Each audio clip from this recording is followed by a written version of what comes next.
Welcome back. Now, as a Tesco supermarket in Portsmouth last night, this happened.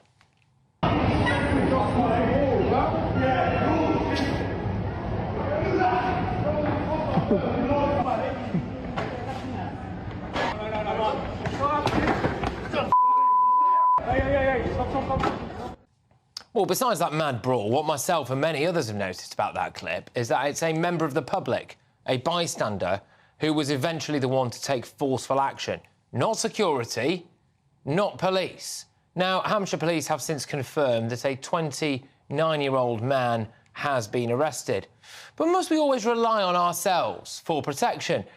I'm sick and tired of seeing ordinary members of the public having to stand up for themselves, and, OK, fair enough, maybe you should if push comes to shove. But isn't that what security guards are for? I've been in shops numerous times when things have kicked off or people have been stealing things and the security guards just stand there on their phones. You saw it there, didn't you, as well? You know, is it now just up to us? We almost certainly know that the police aren't going to come, and if they do, they won't be there anytime soon. Why? Well, it becomes, as there was a revelation today, that police are giving up on 4 crimes a minute without catching the perpetrators.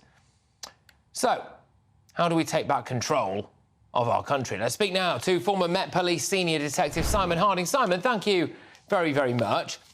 Are the public just going to have to protect themselves now, though? Oh, do you know what? I mean, we've spoken so many times, haven't we, about this kind of thing in the statistics that are coming out, and it's, people saying that things are going to change quickly, but they're quickly, not changing quickly enough, really. And there's so many videos like the ones you've shown as well, where, in fact, that's quite surprising that somebody else did intervene, because quite often it's just left to, shop staff or, and like you say, a number of security guards who won't put themselves in the line of fire because, they don't have certain powers. They think they do. They don't want to get hurt. And so, yeah, it's taking people like that gentleman to get involved to stop these things, which is. But is that where we are now, though? Seriously, I mean, is that what it is? Is if you see something going on in the street, you should step in because someone whose job it is to do that. I'm not just talking about police here, by the way. I mean security guards, etc. The people whose actual job it is to step in and intervene in a situation like that are going to be on their phone or backing off and all of that stuff, and it's just up to us to look after ourselves. Is it really? Well, I mean, you can't speak for everybody that does that. There are security guards up and down the country. There's people that work on the front of doors in clubs and pubs who do intervene in certain situations, even when they're not inside, just to protect members of the public. But, when you look at those statistics, if you strip away all those crimes where there's no forensics, no witnesses, no CCTV, it's the other ones where there are leads where I think we're being let down now. Because, and I have experienced this in the last couple of days, reporting an attempted robbery on behalf of somebody else.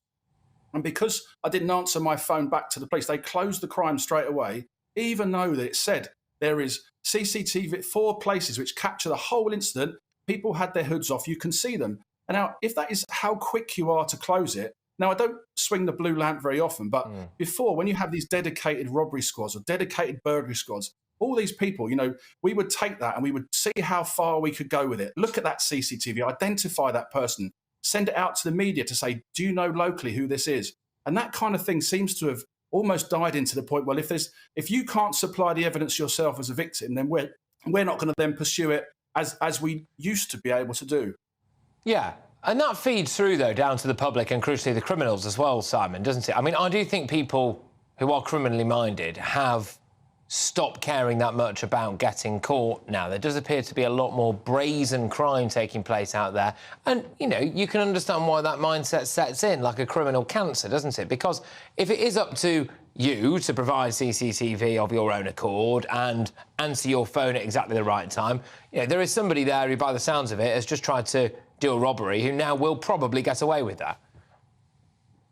Yeah, absolutely. And I think, if you stand on your soapbox, as I do quite often when I'm talking about these sort of things, you can talk about discipline going back into the home and even back into schools, how, the discipline at schools has gone, almost completely. I went into schools and did a lot of talks before I retired around, carrying knives and all sorts of, and things about group mentality and getting caught, about if you are just part of the group, you're as guilty as somebody else, all that kind of thing.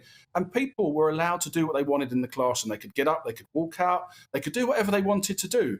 And if I said sit down, listen to what I'm saying, there were problems, and it's because really it starts from there. And if you take that kind of mentality out of home and out of school, and then you're released into the public, then the police officer walking around means nothing to you because that authority isn't ingrained within you already. You know, that kind of respect and authority is disappearing. And I think that's one of the biggest problems that we face. Yeah, and I feel very sorry for the police, genuinely. I know that might surprise people because you do sometimes give them a bit of a kicking, but we need more of them.